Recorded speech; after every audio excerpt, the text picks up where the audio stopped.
me! Get the away from me!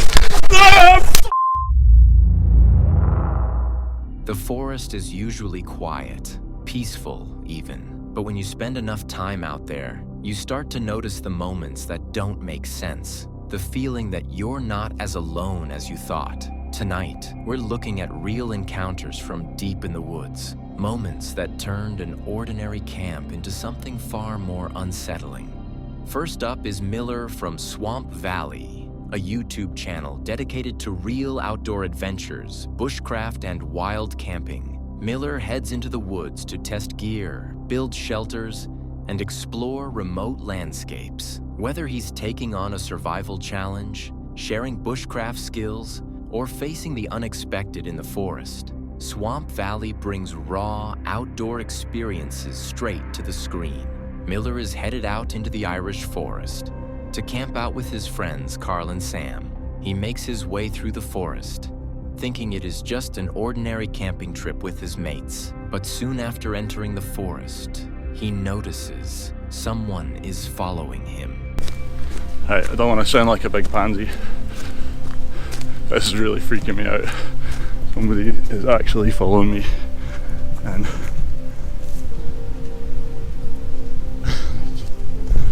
it's freaky, man.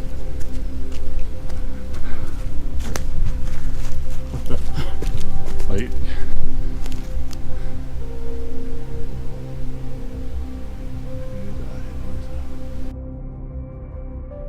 Miller picks up the pace, hoping to put some distance between himself and whatever caught his attention. He tells himself it's probably nothing, just a coincidence. However, Miller discovers that the unwanted guest is still following him. Now Miller, more nervous and winded, he tries to escape from the stranger. just get beyond the joke. But soon, the stranger is nowhere to be seen. Where'd he go?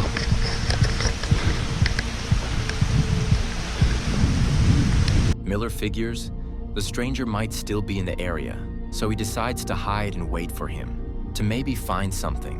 Miller hides behind an old, overgrown tree and waits.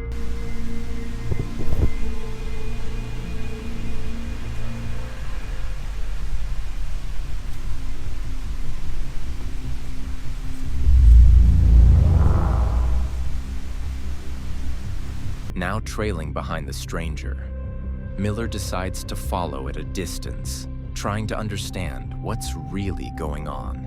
In a way, it's easier not having to constantly look over his shoulder. He tells himself it could just be another camper moving through the forest. Still, he keeps his distance.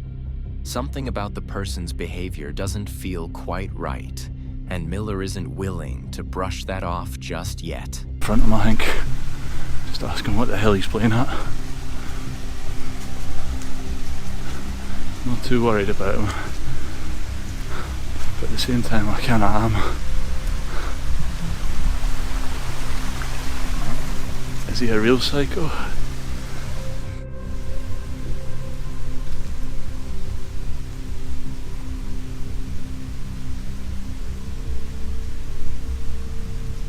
As Miller continues through the forest, keeping the stranger in sight, he starts to realize they're heading in the same direction, straight toward where his friends are set up. That's when the unease really sets in. Whatever this is, it no longer feels like a coincidence. But not soon after that, Miller loses track of the stranger. But I can see, I don't know if you can see. That's the fire, that's Colin. But where the fuck did he go? Honestly, I was about 50 meters behind him. I don't know where he's fucking gone. Literally just up there. And fucking hell, I don't know where he is. As he gets closer to his friend's camp, Miller's concern turns into something more serious. Not wanting to take any chances, he calls ahead to warn them, letting them know there's someone else in the woods, and they might not be alone. Oh, Jesus! You know. Oh, hell.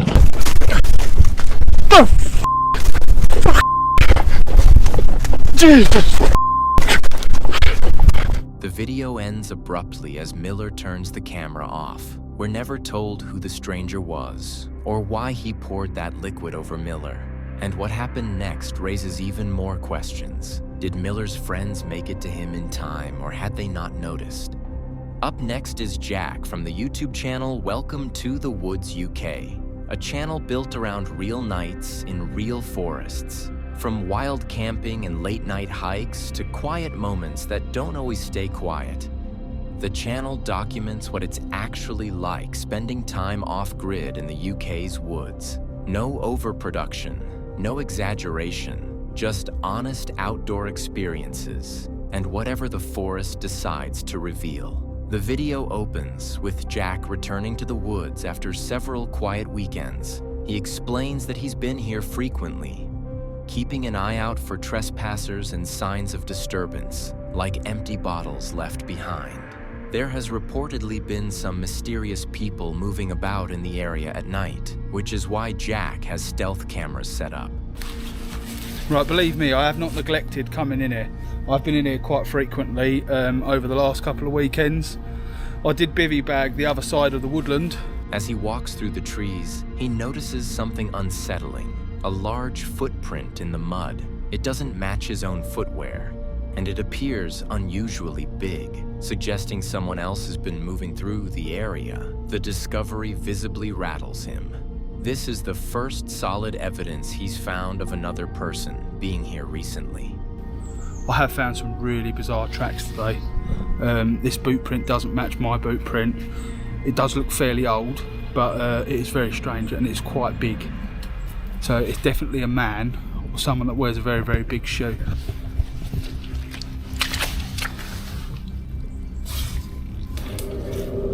I've actually got the shakes a little bit now, to be honest with you. That's the first concrete bit of evidence that I've got with someone definitely have been in here, other than obviously the footage that I got on some of the trail camera. With that in mind, he decides to retrieve a live feed camera he placed elsewhere in the woodland weeks earlier. His plan is to reposition it near the tracks.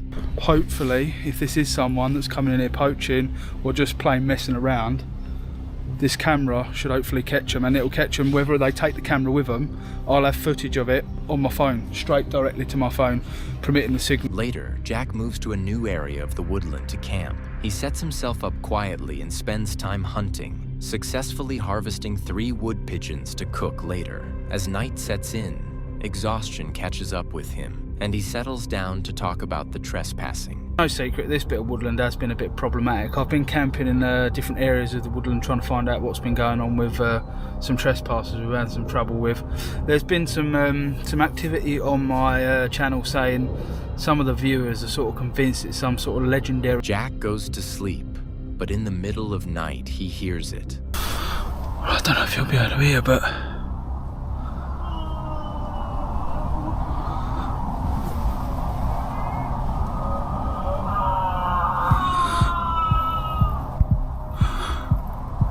someone out there. Jack decides to confront it. Nothing. Days later, he reviews footage from the live camera. Most of it shows normal woodland activity, animals passing through, nothing unusual. But then, at 4:12 a.m., something different appears. A figure enters the frame, moving strangely, almost as if reaching up toward a branch. The camera captures several still images as the figure moves off deeper into the trees. Jack is left with more questions than answers. Why would someone be there at that time? And what was the scream? While some viewers suggest paranormal explanations, he remains skeptical, leaning toward the possibility of human trespassers. In the end, there are no clear conclusions. The mystery remains unresolved, but the sense that something isn't right out there only grows stronger. The last encounter ends with Bill. The video begins with Bill hiking up into the mountains for a solo overnight at his camp. He explains that this trip is partly about work, maintaining the shelter, securing gear,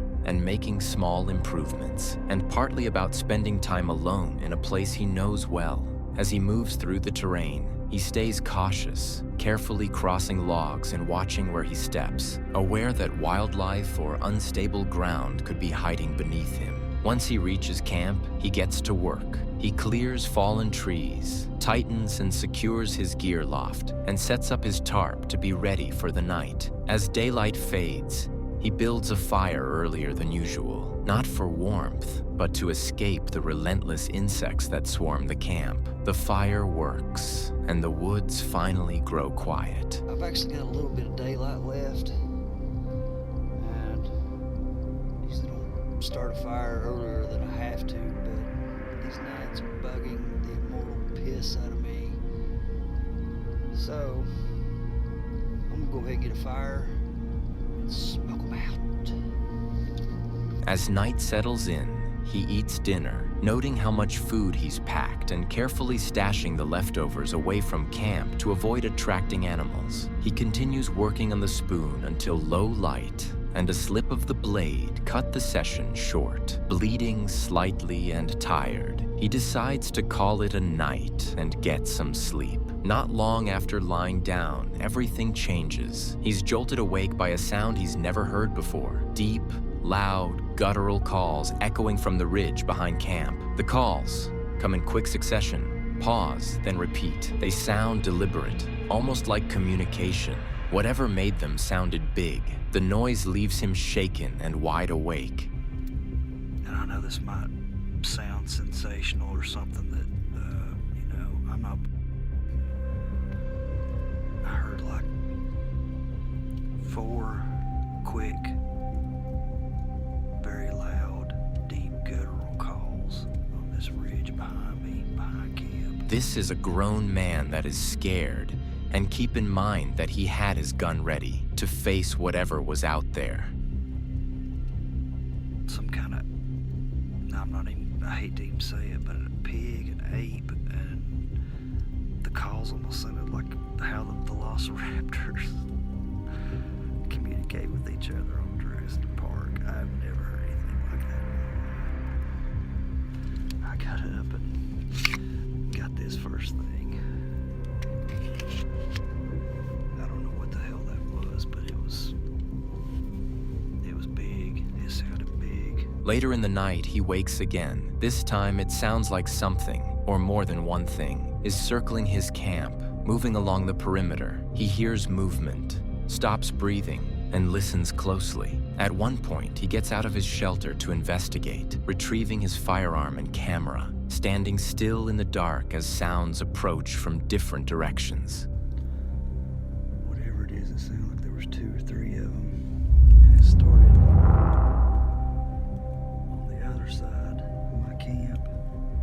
Over coffee, he reflects on the night. In all his years camping, most of them not solo, he's never experienced anything like this. He admits he doesn't know what made the sounds. He didn't feel directly threatened, but the encounter left him deeply unsettled. Whatever was out there was close, aware, and intentional.